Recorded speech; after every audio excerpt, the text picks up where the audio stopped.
Okay, so this is just a quick video on how to change the time and date on the Danfoss TPOne. So first thing we're going to do is wake it up just by pressing any button, and then we're going to press the menu button here. I'm going to scroll down using the down arrows to user settings.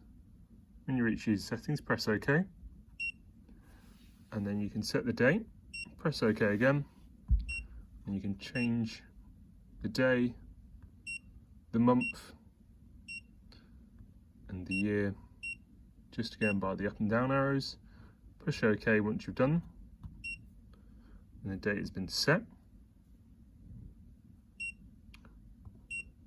And then we're going to scroll down to the setting of time, and then you can choose if you want a 12-hour or 24-hour clock on here.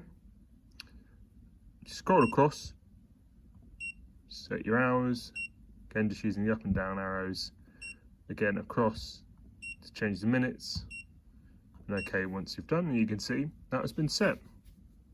And that is how you change the date and time on the Danfoss TPOne.